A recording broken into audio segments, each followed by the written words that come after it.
Quem não acompanha o mundo do Chrome OS pode ter uma impressão completamente errada dele. A cada atualização, ele se torna um sistema operacional ainda mais robusto.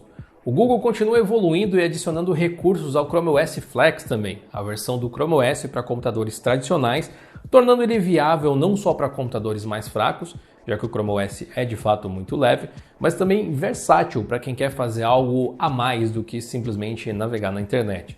Como o nosso último vídeo sobre ele já vai fazer aniversário, essa é uma boa hora para dar uma olhada no sistema novamente, testarmos aí as novas ferramentas e falarmos sobre alguns planos futuros que o Google revelou para o Chrome OS. O vídeo de hoje tem o apoio do PDF Element, um software muito interessante para você manipular arquivos de PDF de diversas formas. O PDF Element agora conta com ferramentas de IA para te ajudar a resumir documentos, explicar conteúdos, reescrever textos e por aí vai.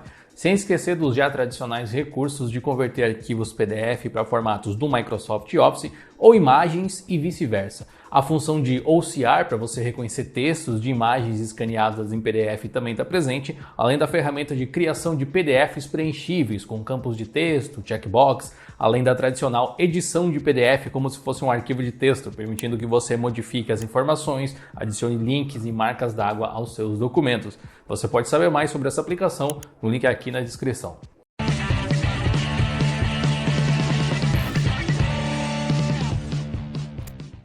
Uma das maiores reclamações no entorno do Chrome OS Flex na época que ele foi lançado era o fato de não ter uma imagem, tipo uma ISO, para você baixar e criar um pendrive bootável ou algo assim. Era necessário fazer uso de um utilitário do Google Chrome que só estava disponível para Windows e macOS para criar o pendrive bootável para fazer a instalação.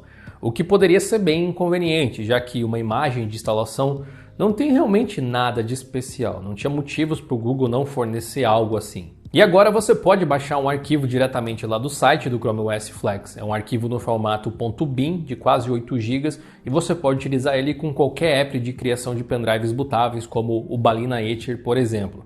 E aqui eu tenho até uma dica para vocês, caso o arquivo que você baixar, esse .bin, não seja reconhecido pelo app de criação de unidades bootáveis, tenta trocar esse .bin no final do arquivo para .img ou .iso. Para mim funcionou pelo menos.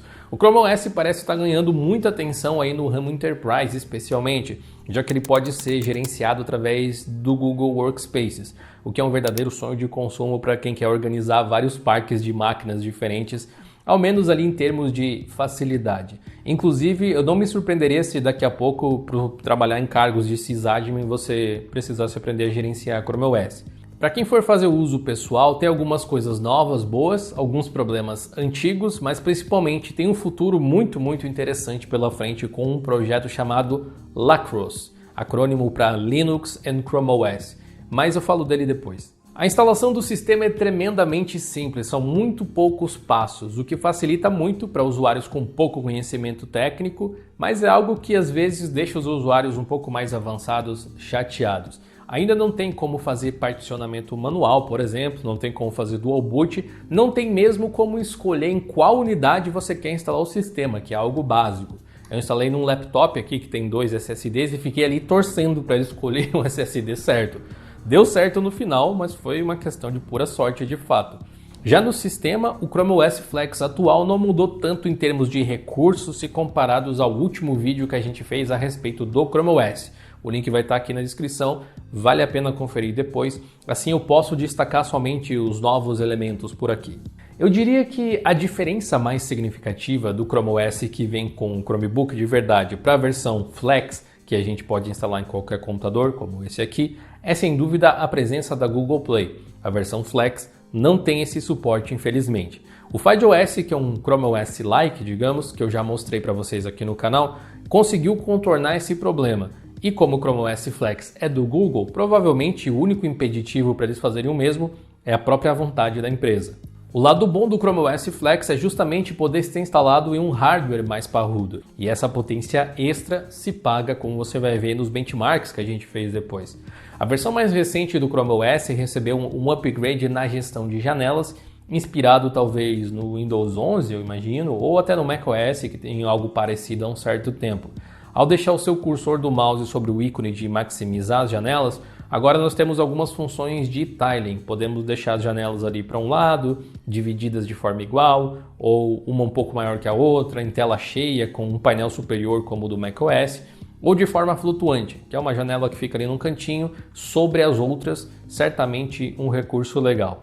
Com o aumento da popularidade do sistema em empresas, um novo app que tem toda a cara de escritório foi adicionado por padrão. Ele serve para gerir filas de impressão. Não é muito emocionante, eu sei, mas é certamente um aplicativo útil. O app que mostra os atalhos do sistema também recebeu uma repaginada, o que pode ser uma boa se você quiser passar por lá para aprender alguns recursos que o sistema tem, como a utilização de desktops virtuais.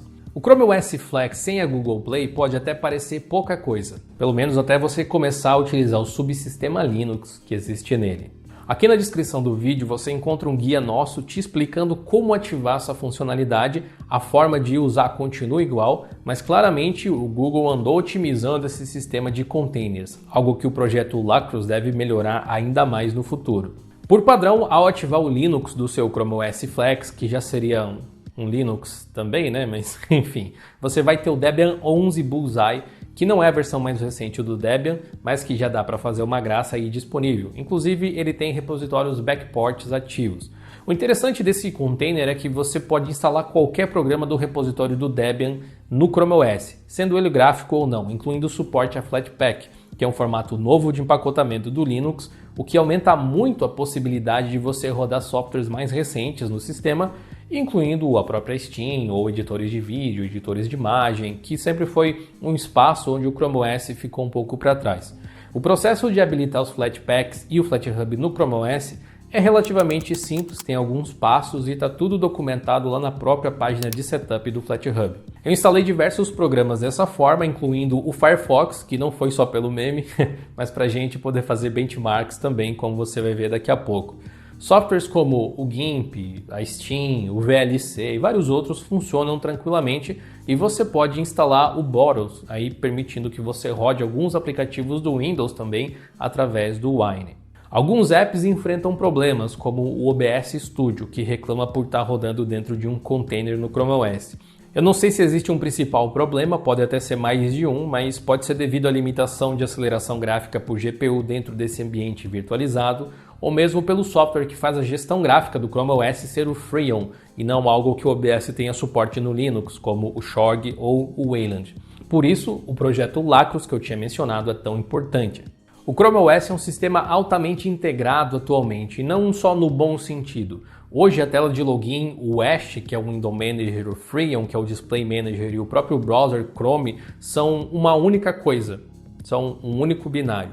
A ideia do Google com o projeto Lacros é separar o sistema operacional do browser em pelo menos dois binários diferentes. Então, o navegador Chrome do Chrome OS vai ser basicamente o mesmo Chrome que a gente instala no Linux, enquanto o sistema segue ali de forma independente e focando também no suporte ao Wayland.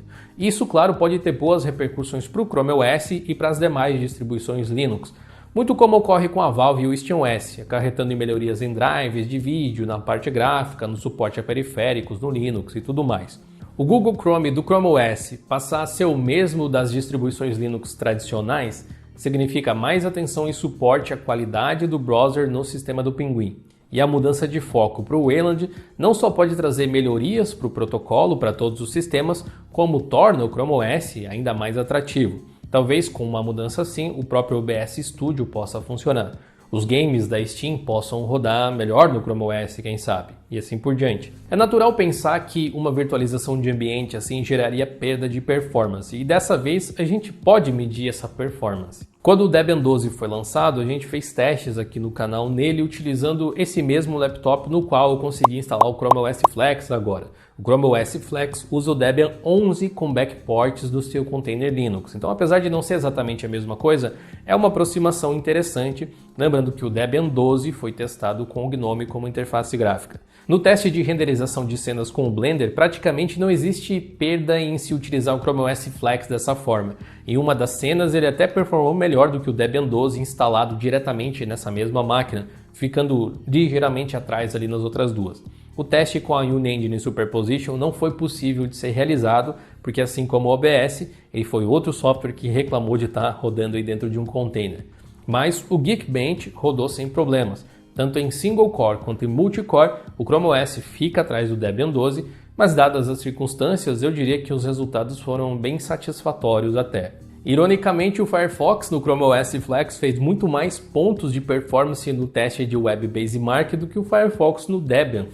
O Chrome nativo do sistema fez 1062 pontos, só para você ter uma ideia de comparação. Eu acho que esse é um dos melhores resultados do Firefox que a gente já conseguiu. Instalar a Steam e os jogos funcionarem são coisas diferentes. Dentro aí da parte dos games que eu geralmente testo, eu não tive sucesso com nenhum. Alguns deles até chegaram a abrir, mas fechavam ali na sequência. O único game que funcionou dos que eu testei foi o clássico Penumbra da Frictional Games, mas ele não é parâmetro nenhum para benchmark.